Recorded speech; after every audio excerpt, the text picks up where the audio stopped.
Hello everyone, good morning. Welcome to my channel Vector Coaching Classes. So today we start a new topic. It is called the trigonometric ratio. This chapter is studied in class 9. हम already पढ़ चुके हैं class 9 के अंदर trigonometry क्या होता है. Trigonometry is based on the 6 terms. That is called the sin theta, it's called cos theta, tan theta, cot theta, sec theta and cosec theta.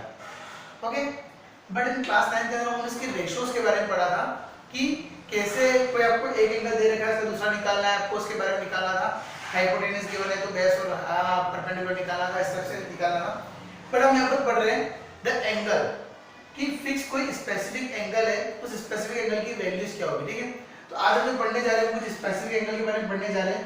जो एंगल यहाँ पर दे रखे हैं 0, 30 degree, 45 degree, 60 degree and 90 degree. ये 5 angle है. इन पांचों angle से based जो क्वेश्चन आएगा 1 मार्क्स का ट्रिग्नोमेट्री, बहुत ही इंपॉर्टेंट टॉपिक है ट्रिग्नोमेट्री. ठीक है, सेक्शन डी के अंदर आता है 6 मार्क्स का क्वेश्चन, एक क्वेश्चन 3 मार्क्स का, नेक्स्ट क्वेश्चन भी 3 मार्क्स का और 1 क्वेश्चन फॉर 1 मार्क्स. ठीक है, तो ऐसे करके 7 मार्क्स के क्वेश्चन आते हैं, 7 to 8 मार्क्स के ट्रिग्नोमेट्री क्वेश्चन आते हैं बोर्ड के अंदर. ओके, तो जो 1 मार्क्स का क्वेश्चन है वो इस बेस पे होता है कि आपको एंगल के बारे में पूछ लेगा. Weight about the tan 30, tan 60, कोई भी एंगल के बारे में पूछ लेगा और उस टाइप के मिक्सअप क्वेश्चन भी दे सकता है. तो हम देखते हैं कि कैसे क्वेश्चन पूछेगा 1 मार्क्स के अंदर. ओके गाइस, तो उसके लिए मैं टेबल ड्रॉ कर रहा हूं यहां पर. अगर वो टेबल आपको याद हो गई दैट मींस आपको पूरे एंगल्स बाय डिफॉल्ट याद हो गए. बट उस टेबल को याद करने की जरूरत भी नहीं. वो टेबल बाय डिफॉल्ट मैं आपको ट्रिक से समझा रहा हूं कि वो टेबल कैसे बनेगी. sin theta, cos theta, tan theta, cot theta, sec और cosec थीटा. ठीक है, और सभी एंगल का नाम भी लिख रहा हूं मैं. 0 degree, 30 degree, 45 degree, 60 degree and 90 degree. ठीक है, अब मैं वन बाय वन सभी के एंगल्स लिख रहा हूं यहां पर. अगर आप चाहो तो बोर्ड एग्जाम के टाइम पे स्टार्टिंग में जो आपको 15 मिनट्स मिलते हैं वहां पर आप ये टेबल पीछे ड्रॉ कर सकते हो और उसके बाद बैक के क्वेश्चन को कर सकते हो. ठीक है, वहां से तो देखो आपको पूरी टेबल के अंदर सिर्फ ओनली एक लाइन याद करनी है, फर्स्ट वाली. उसके बाद सब बाय डिफॉल्ट बनते जाएंगे. देखना, sin थीटा 0 की वैल्यू होती है. sin 0 की मतलब होता है यहां पर जो थीटा है वही एंगल है, मतलब थीटा की जगह पे 0, 30, 45 लाइक है. ठीक है, तो sin 0 की वैल्यू हमेशा होगी 0. sin 30 की वैल्यू होगी 1/2. sin 45 की वैल्यू होगी 1/√2. देन sin 60 की वैल्यू होगी √3/2 और sin 90 हो गया 1. बस आपको फर्स्ट वाली वैल्यूज याद रखनी sin की, उसके बाद सब बाय डिफॉल्ट बनती जाएंगी ऑटोमेटिक. ठीक है, sin 0 0, sin 30 1/2, sin 45 1/√2, sin 60 √3/2 और sin 90 1. अब देखो cos के अंदर हम क्या करेंगे, जहां पर एंड हुआ वहीं से रिवर्स चलेंगे. मतलब पीछे से स्टार्ट करेंगे 1, फिर √3/2, फिर 1/√2, फिर 1/2 और 0. मतलब मैंने ऊपर वाली लाइन का जस्ट रिवर्स कर दिया, पीछे से लिया 1, √3/2, 1/√2, 1/2 एंड 0. ठीक है, then third tan theta. tan theta में क्या करोगे, इन दोनों को डिवाइड करोगे. ठीक है, sin और cos को डिवाइड करोगे. 0/1 0, 1/2/√3/2 दोनों को डिवाइड करें, 2 से 2 कर गया, क्या बचा ओनली 1/√3. अगेन √2 से √2 कट गया, बचा 1. 2 से 2 भी कट गया, √3. और 1/0 का मतलब होता है इंफिनिटी. ठीक है, जब भी डिनोमिनेटर के अंदर अगर 0 आ गया तो it's called the infinity. Again fourth मुझे लेना है, इसका रिवर्स कर लो फिर से. Infinity, √3, 1, 1/√3 and 0. ओके, बट ये टेबल आपको कभी याद रहेगी सीक्वेंस में. आपको चाहो कोई प्रॉपर सीक्वेंस आपको बताओ, सीक्वेंस आपको हमेशा यही फॉलो करनी है, sin cos tan cot sec cosec, तभी ये सीक्वेंस प्रॉपर चलेगी. ठीक है, अगेन sec फिफ्थ में क्या करोगे आप, सेकंड का उल्टा करोगे. ठीक है, फर्स्ट याद करनी है, सेकंड रिवर्स लेंगे. थर्ड के लिए फर्स्ट और सेकंड को डिवाइड करा दो. फोर्थ के लिए करेंगे जस्ट रिवर्स थर्ड को. फिफ्थ के लिए सेकंड को उल्टा कर दो. 1 का उल्टा क्या हो जाएगा, अगेन 1, क्योंकि पूछने मतलब 1 है, 1/1 1 होता है. 2 ऊपर चला गया 2/√3, अगेन √2 ऊपर चला गया √2, 2 ऊपर चला गया 2, और नीचे कुछ नहीं होता तो क्या होता है 1, और 1 ऊपर गया तो क्या हो जाएगा 1/0, और 1/0 मतलब इंफिनिटी, और 6 में वापस क्या कर लेंगे रिवर्स, इंफिनिटी 2 √2 2/√3 एंड 1। मतलब मैंने क्या कंक्लूजन निकाला कि सेकंड, फोर्थ और सिक्स्थ में तो वो तो क्या हो रहा है उसके ऊपर वाले के रिवर्स, सेकंड फर्स्ट का रिवर्स, फोर्थ थर्ड का रिवर्स, सिक्स्थ फर्स्ट का रिवर्स, ठीक है, इसका फिफ्थ का रिवर्स। सिर्फ फर्स्ट स्टेप के लिए थर्ड में क्या करना था फर्स्ट और सेकंड को डिवाइड करना था, और फिफ्थ में क्या करना था सेकंड को उल्टा करना था, मतलब सेकंड को रिवर्स करना था, जस्ट टू इनवर्स करना था, ठीक है। तो this is the complete table for the trigonometry ratio, ठीक है। तो इस टाइप के क्वेश्चन किस तरह से पूछेंगे वो हम देखते हैं वन बाय वन। इस टेबल को एक बार ध्यान से देख लो और नोट डाउन कर लो, ठीक है। फिर उसकी चलते हैं क्वेश्चनिंग पे, इसके क्वेश्चन कैसे पूछे जाते हैं।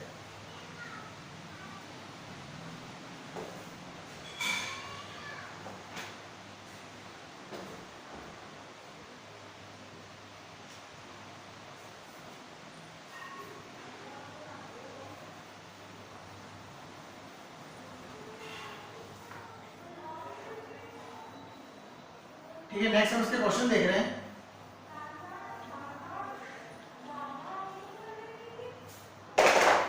लाइक मैं सिंपल सा क्वेश्चन ले रहा हूं first, 2 sin 45 into cos 45, find the values, that's it. इतना सा पूछा है कि आपको इसकी वैल्यूज निकालनी है, ठीक है। अब आपको दोनों क्वेश्चन पता है, 2 into कुछ नहीं मतलब मल्टीप्लाई, ठीक है। sin 45 की वैल्यू आपको याद है 1/√2 into cos 45, आपने देखा होगा sin और cos 45 में दोनों सेम नहीं होते हमेशा, इसकी वैल्यू कितनी आ गई 1/√2, 2 into √2 कितना हो गया 2, 2 से 2 कट गया, answer is 1। Got it? Just to put the values and find the answer. Like different type of question लेता हूँ मैं।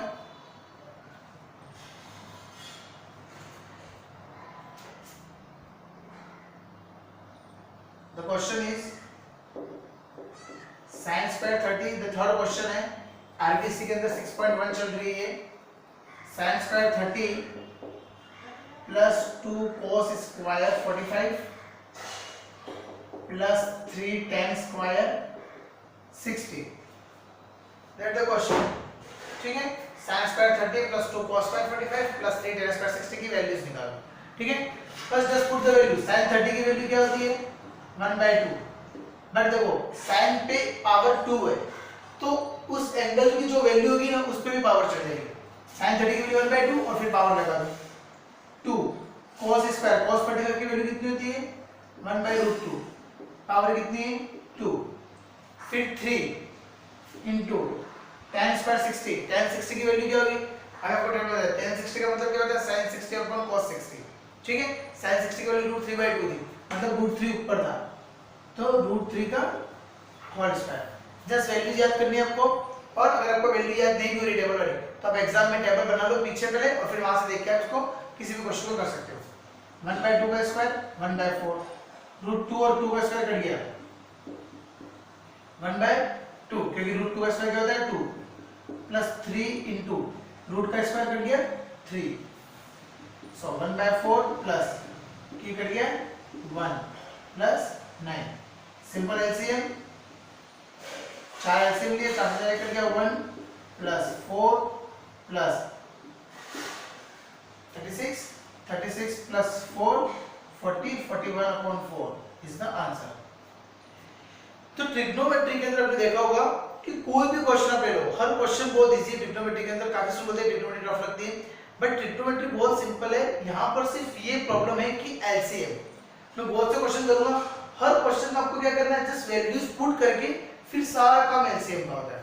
हर क्वेश्चन में आपको एलसीएम कितना अच्छा आता है डिपेंड्स ऑन दैट, और LCM I think upon childhood से पढ़ता है, फिफ्थ सिक्स्थ क्लास से एलसीएम आता है, तो एलसीएम आपको आना चाहिए, ठीक है। हर क्वेश्चन में सिर्फ एलसीएम का ही काम है यहाँ पर, ओके। तो एक डिफरेंट क्वेश्चन ट्राई करते हैं और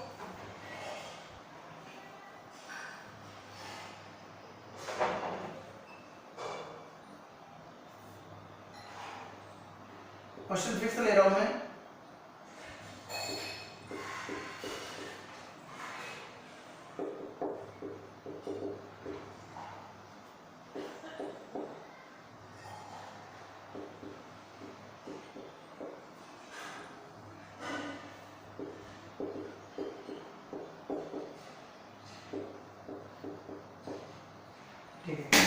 This is the question. Find the value of 5 cos square 60 plus 4 sin square 30 minus sin square 45 upon sin square 30 plus cos square 45. आपको जस्ट वैल्यूज पुट करनी है वन बाय वन. देखो 5 into कुछ नहीं, cos 60 की वैल्यू कितनी होगी? cos 60 यूं चल रहा है, मतलब sin 30 की जो वैल्यू थी वही cos 60 की वैल्यू होती है. sin 30 की वैल्यू कितनी थी? 1/2 लगा दी पावर 2 प्लस sin 30 की वैल्यू पहले 4 मल्टीप्लाई में फिर 1/2 का होल स्क्वायर. tan 45 कितना होता है? 1 का स्क्वायर ऑलवेज 1.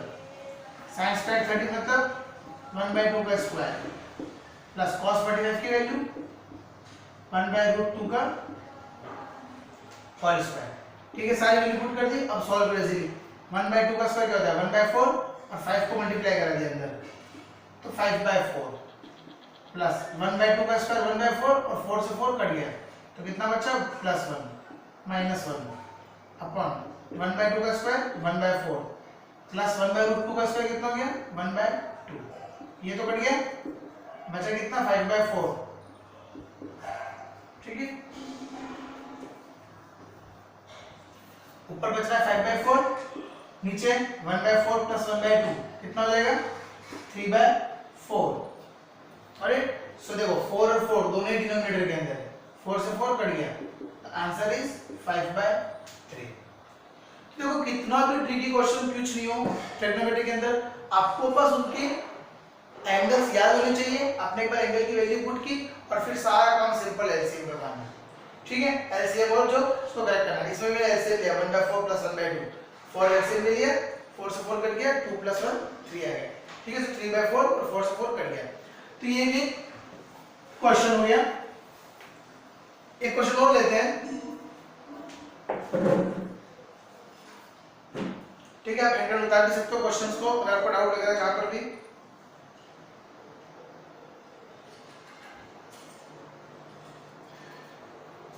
क्वेश्चन 8 ले रहा हूं मैं, वो भी अच्छा क्वेश्चन है काफी.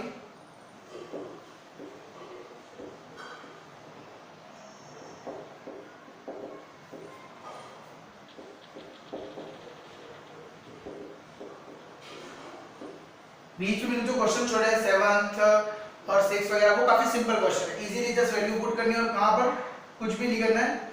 तो मैं थोड़े अच्छे वाले क्वेश्चन ही ले रहा हूं उसमें ताकि आपको पता रहे कि किस टाइप के क्वेश्चन आ जाए तो क्या करना है.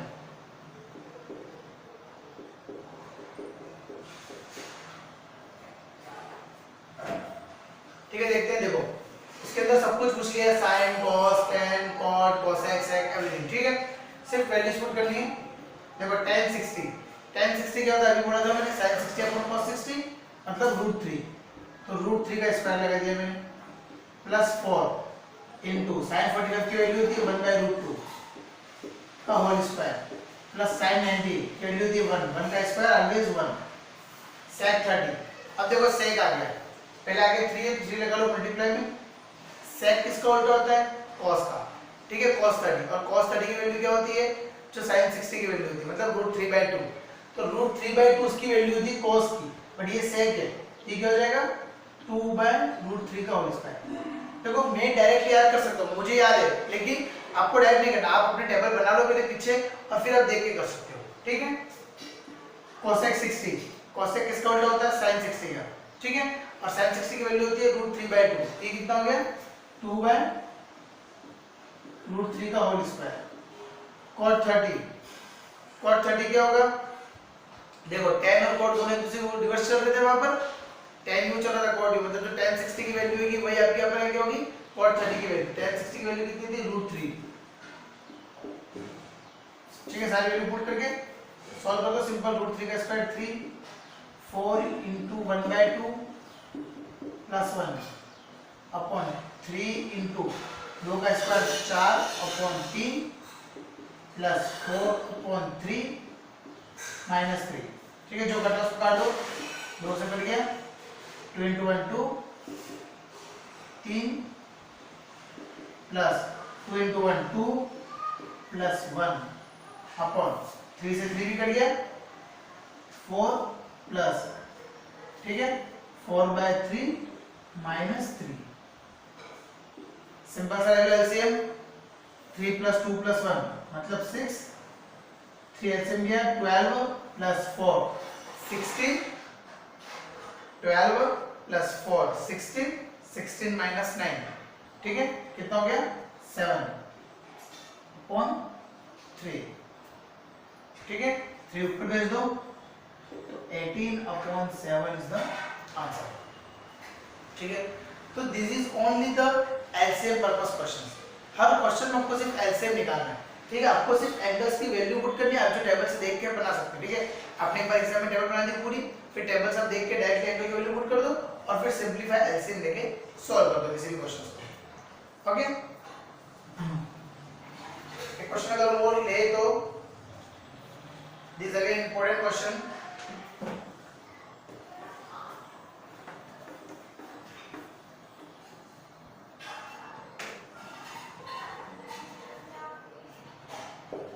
the question is 2 tan 30 upon 1 minus tan square 30, again important question for the board purpose, ठीक है।